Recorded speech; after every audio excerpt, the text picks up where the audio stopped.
They kissed you goodbye this morning. By lunch, they were texting someone else. And tonight, they'll sleep like a baby. Here's the twisted psychology that makes it possible. You ever wonder how someone can look you dead in the eye, say, "I love you," and then turn around and betray you without flinching? I mean, what kind of mental gymnastics does it take to live a double life and still feel like a good person? Well, buckle up, because the psychology behind cheating is darker and way more calculated than you think. Let's start at number 8. The cheater's brain runs on autopilot lies. Before they even cheat, their brain is already rewriting the story. Psychologists call this preemptive rationalization. It's like their mind is building an excuse library before the crime even happens. You know the ones. My partner doesn't appreciate me. We've grown apart. I deserve to be happy. Notice how none of these actually justify cheating? Yeah, their brain doesn't care. It's not about logic, it's about permission. They're giving themselves a moral hall pass before they even swipe right. And here's the truly scary part. Research shows that the more they rehearse these excuses in their head, the more their brain starts to believe them as objective truth, not lies, but facts. Which leads us to number 7. Cognitive dissonance is their best friend. Here's where it gets wild. Most people think cheaters are heartless. Wrong. They actually experience massive internal conflict, cognitive dissonance. Their actions are clashing with their self-image as a good person. So what do? They don't stop cheating. They change the story. It's not really cheating if we're having problems. I'm not a bad person. I'm just in a complicated situation. Their brain literally edits reality like a movie director, cutting scenes that don't fit the narrative. And the craziest part? They believe it. In fact, studies show that cheaters who justify their actions experience less stress than those who admit wrongdoing, because self-deception is so much easier than self-accountability. And that self-deception has a name. Number 6, moral disengagement, aka the guilt kill switch. Psychologist Albert Bandura discovered that people can literally turn off their morals. It's called moral disengagement, and cheaters are black belts at it. They use 4 specific mental tricks. 1, euphemistic labeling, saying it's just texting or we're just friends. 2, displacement of responsibility, thinking they pushed me away. 3, distortion of consequences, the classic what they don't know won't hurt them. And 4, dehumanization, where they stop seeing you as a full person with feelings. Basically, they gaslight themselves so hard, guilt doesn't even get a seat at the table. And here's the most dangerous part. Once they master the skill in relationships, they start using it everywhere, at work, with friendships, with family, because turning off empathy becomes a habit, not a choice. Think of it like a muscle. The more they flex their moral disengagement, the stronger it gets, until one day they can justify absolutely anything without even blinking. But why are some people more likely to build this muscle in the first place? That brings us to number 5. Attachment styles predict who cheats. See, not everyone cheats, but certain people are wired for it.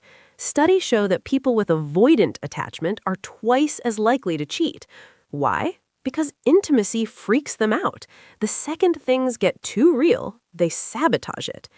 Then you have anxious attachment. They cheat out of fear. What if they leave me? I'd better have a backup plan. And here's the kicker. People with secure attachment rarely cheat. They communicate, they work through problems, they don't need an escape hatch. A wild concept, right? But here's the twist. Avoidant and anxious types often attract each other, creating this toxic cycle where one runs, the other chases, and both end up cheating for completely opposite reasons. And the saddest part of it all? Most people don't even know their attachment style, so they just keep repeating the same toxic patterns in every relationship, wondering why they always end up hurt or hurting someone else. Let's continue with number 4, the Dark Triad, cheating's holy trinity. If you want to predict a cheater, look for these 3 traits. First, narcissism. The voice in their head says, "I'm special. Rules don't apply to me."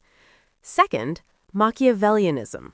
Their motto is, "I'll manipulate whoever I need to get what I want." And third, psychopathy. This one's simple. I genuinely don't care if I hurt you. People high in these dark triad traits don't just cheat more, they cheat without remorse. To them, you're not a partner, you are a resource. And when you stop serving their needs, they upgrade. And if you're sitting there wondering if they feel bad about it, neuroscience shows that people high in psychopathy have reduced activity in the brain regions responsible for guilt and empathy. They're literally wired not to care. Here is the red flag you cannot ignore. If someone shows even 2 out of 3 dark triad traits, research suggests they're 4 times more likely to cheat and even more likely to gaslight you into thinking you're the problem. Number 3, compartmentalization, the cheater's superpower. Ever wonder how they can be sweet to you at dinner and texting someone else in the bathroom? The answer is compartmentalization. They mentally split their life into sealed boxes. Work me is different from home me is different from affair me. And in their mind, these boxes, they never touch. It's like they're living in a psychological multiverse where each version of themselves has no idea the others exist. Except they do, and that's the lie they tell themselves every single day. Psychologists call this cognitive flexibility, but let's be real, it's just emotional cowardice with a fancy name. And it's the reason they can pass a lie detector test while lying straight to your face. Number 2, the 3 types of cheaters. Because not all cheaters are the same. There are 3 main types. First, the chronic cheater. This is simply who they are. They've cheated before and they will cheat again. It is a pattern, not a mistake. Second, the situational cheater. They were drunk, lonely, or in a vulnerable moment. It's still wrong, but it wasn't premeditated. Third, the exit cheater. They want out, but don't have the guts to break up. So they cheat hoping you'll do the hard work for them. Cowardly? Absolutely. And let's not forget emotional cheating, the one people love to downplay. We're just talking. Yeah, and you're sharing things you don't share with your partner. That's betrayal with a different name. And here's the brutal truth. Studies show that 45% of people who emotionally cheat eventually cross into physical cheating, because once the emotional boundary is broken, the physical one is just a matter of time. And finally, number 1, the cheater's emotional roller coaster. Here's what most people don't know. Cheaters are on an emotional loop. Phase 1, the high. New attention, excitement, dopamine flutter their brain. They feel alive. Phase 2, the guilt creep. Reality sets in. They feel bad for about 5 minutes. Phase 3, the rationalization. I deserve this. They don't understand me. And it's back to autopilot lies. Phase 4, the repeat.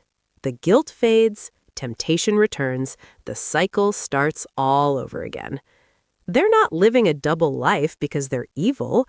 They're doing it because their brain has become addicted to the secrecy, the novelty, the thrill, and every time they get away with it, the behavior gets reinforced. Neuroscientists compare the cycle to addiction because that's exactly what it is. The brain craves the dopamine hit of secrecy and novelty, and like any addict, they will destroy everything around them to get their next fix. So, what does this all mean for you?